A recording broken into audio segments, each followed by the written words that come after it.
Nah, ini sudah pasti banyak yang penasaran nih tentang mitos yang tadi nih dok, belum dijawab. Katanya stroke itu hanya menyerang usia lanjut. Ya. Enggak juga sih ya. Jadi kita kalau di rumah sakit itu banyak dari usia muda maupun sampai usia lanjut. Emang utamanya sih terbanyak memang usia pada lanjut. Tapi kalau usia muda misalnya ada kelainan jantung yang tidak tertangani dengan baik, biasanya dia bisa lanjut menjadi stroke. Jadi ini fakta atau mitos dok? Mitos. Mitos. Jadi orang muda juga bisa, hati-hati ya. Orang muda juga bisa, tentunya orang muda yang berisiko nih dok. Nah kita bicara risiko, risikonya apa aja nih dok? Ya risiko banyak, terutamanya biasanya gaya hidup sehat ya, olahraga tidak teratur, merokok ya. Itu paling utama sih pada usia muda adalah merokok biasanya.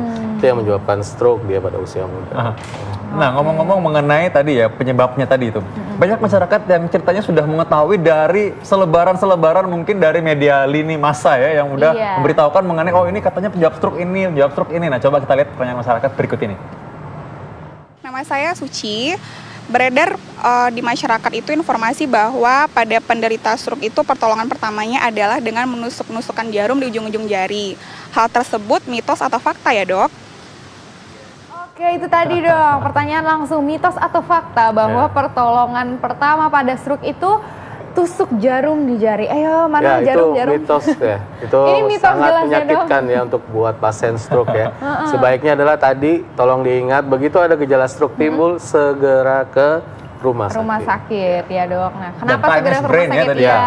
Karena mungkin dokter bisa menjelaskan nih ke masyarakat ada golden period. Ya, kalau pada kasus tertentu seperti stroke yang sebabnya karena sumbatan, itu ada golden period di bawah 3 jam. Di bawah 3 jam. Ya, di bawah 3 jam kita masih dapat menyuntikkan obat yang bisa melisiskan sumbatannya. Iya, makanya harus segera ke rumah sakit ya dok ya. Biasanya kadang suka dikerok dulu, dipijet dulu, atau tadi ditusuk jarum dulu. Nah itu boleh nggak tuh dok?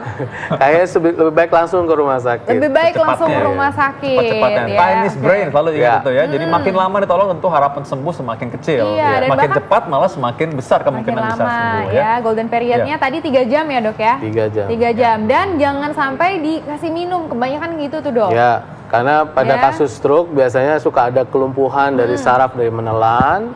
Kalau dikasih minum, dia akan tersedak karena tidak ada refleks muntahnya, langsung masuk ke paru-paru. Nah ini jadi bikin PR buat dokternya nanti untuk ngobatinnya. Malah menjadi lagi masalah infeksi baru ya, dok, paru-parunya. Oke baik, Suci dan masyarakat di rumah tentunya sudah tahu tadi jawabannya ya, mudah-mudahan berguna. Nah kita punya fakta dan mitos berikutnya, Dr. Arlene, silakan. Ya, ini dia, stroke hanya menyerang penderita hipertensi dan penyakit jantung. Ini mitos atau fakta dok, dijawab dulu. Ya itu mitos, tapi itu memang yang utamanya, penyebab utamanya. Tapi ada penyebab-penyebab lain yang mungkin seperti gula darah tinggi, nah itu juga bisa menyebabkan stroke.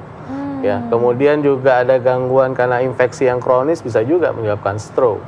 Ya, jadi nggak semuanya hipertensi atau penyakit jantung menyebabkan stroke. Ada penyakit-penyakit yang lain juga bisa menyebabkan stroke. Oke, berarti tentunya seperti tadi penyakit yang lain, gula darah tinggi, berarti harus dikontrol ya dok ya. Nah, hipertensi juga harus dikontrol. Ini berhubungan sekali Dr. Arlene dengan fakta atau mitos berikutnya ya. Katanya stroke tidak dapat dicegah, mitos atau fakta?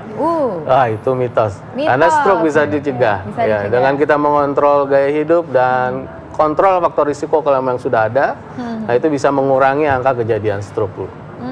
Dan biasanya kalau pasiennya terkontrol, apabila dia terjadi stroke, stroke-nya juga lebih ringan dibandingkan kalau dia tidak mengontrol faktor risikonya. Nah ini penting sekali aku rasa, dan juga tentunya ada juga bagaimana caranya mendeteksi secara dini ya. Misalnya ada kelainan-kelainan misalnya di otak, ada kelainan bawaan, aneurisma misalnya gitu dok. Kalau CT scan sebetulnya atau apa, gimana dokter bisa jelaskan lebih lanjut? Lebih baik kita adalah menemukan faktor risiko yang ada di tubuh kita. Jadi selain dari mencegah dengan gaya hidup atau lifestyle yang sehat, kalau kita sudah itu, ya mungkin kalau kita lihat medical check up rutin, biasanya kita lakukan kalau udah usia di atas 30 atau 35 tahun, lebih baik medical check up rutin 6 bulan sekali. Nah, kita bisa filter ya, apa kira-kira menjadi faktor risiko kita menjadi gangguan penyakit pembuluh darah. Jadi lebih baik tahu lebih dulu ya berarti kan? Karena orang banyak, Dr. Arlene, orang banyak takut ke dokter katanya karena nanti katanya, oh ini masih sehat kok ngapain ya pergi-pergi gitu. Iya, malah takut malah nanti terjadi stroke baru kejadian. Jadi mitos berikutnya, silakan Dr. Arlene. Mitos atau fakta nih dok, bahwa sering sakit kepala merupakan gejala awal stroke. Ya itu mitos, tapi pada kasus stroke perdarahan memang bisa terjadi gejala sakit kepala. Ya. Tapi tidak semua stroke diawali oleh gejala sakit kepala. Ya. Kadang-kadang tiba-tiba lumpuh mendadak, itu gejala stroke-nya adalah lumpuh mendadaknya itu, bukan sakit kepalanya. Oke, bisa juga sakit kepala karena kurang tidur. Nanti orang malah kepikiran terus jangan-jangan saya stroke. Enggak ya dok? Ini demam Piala Dunia nih sekarang. Oh iya, demam Piala Dunia. Kurang tidur kebanyakan tidur. Atau kebanyakan olahraga katanya bisa menimbulkan stroke. Wah ini harus diluruskan ya. Iya nih dok. Ya tergantung memang, kalau memang ada keluhan dari mungkin dari gangguan kardiovaskulernya, dia bisa menyebabkan stroke. Tapi olahraga berlebihan juga kurang bagus ya. Sebaiknya kita menjaga ritme olahraga kita. Memang ada batasnya itu ya, 1 jam sehari ya. Nah itu lebih baik untuk dilakukan. Nah ini kalau bagi berlebihan nih, orang-orang yang demen mungkin tarung bebas atau pelari maraton jadi takut nih. Gimana dok kelebihannya? Berlebihannya gimana dok misalnya? Ya mungkin di luar batas limit fisiknya itu yang mungkin berlebihan, yang kita tidak inginkan ya. Gitu. Harus tahu batasnya. Berarti saya juga udah tahu kok limit saya. Biasanya saya kira-kira baru lari 1 meter, 2 meter, oh udah capek kayaknya. Yang paling sering kan itu ya.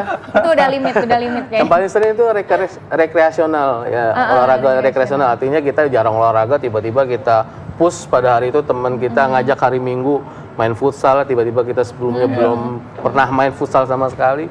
Nah itu yang namanya berlebihan. Yang diarahkan oleh American Heart Association untuk mencegah stroke dan juga serangan jantung sebenarnya sama, yaitu olahraga yang bersifat aerobik 150 menit seminggu yang dibagi dalam 3 hari misalnya minimal atau 5 hari ya.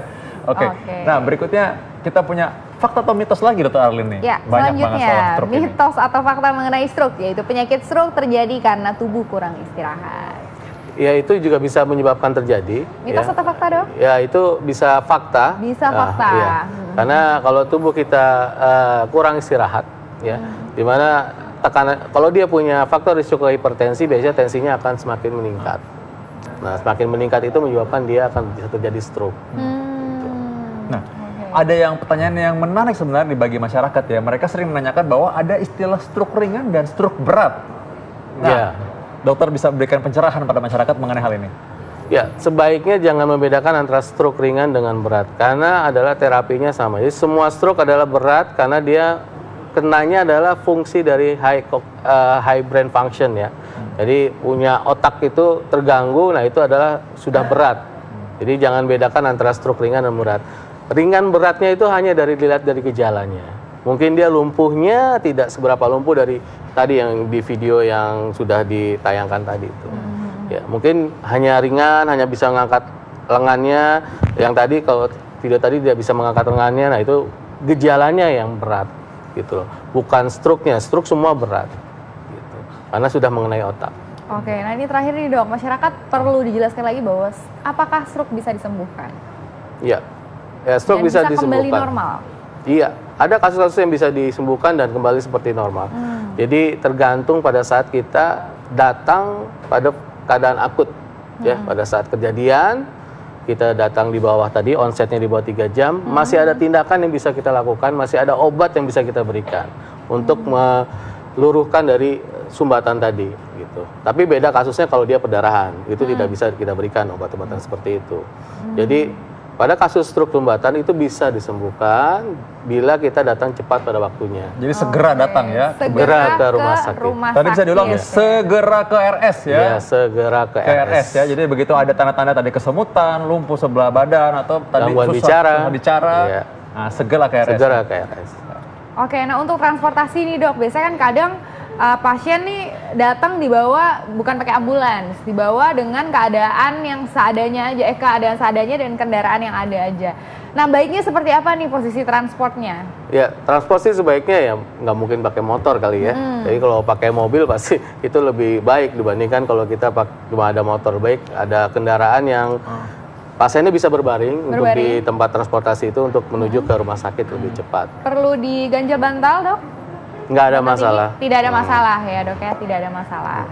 Oke. Baiklah, aku rasa ini bisa menyimpulkan bahwa stroke ini sebenarnya lebih baik dicegah ya sebenarnya. Jadi kita penting untuk segera mendeteksi apa aja kelainan dan kita penting untuk medical check up. Dan yang kedua harus jaga makanan sehat dan juga tentunya rajin olahraga dan jangan merokok tadi ya. Nah, tentunya kalau bagi orang-orang yang sudah menderita stroke, motivasi dari keluarga itu sangat penting sebenarnya. Iya, betul sekali. Tentunya motivasi dirinya sendiri untuk bisa kembali normal seperti yang tadi dokter bilang ya, bisa kembali normal, kita mengikuti program rehabilitasi yang rutin, yang rajin dan yang benar ya. Oke. Terima kasih banyak dokter. Sama-sama. Taufik.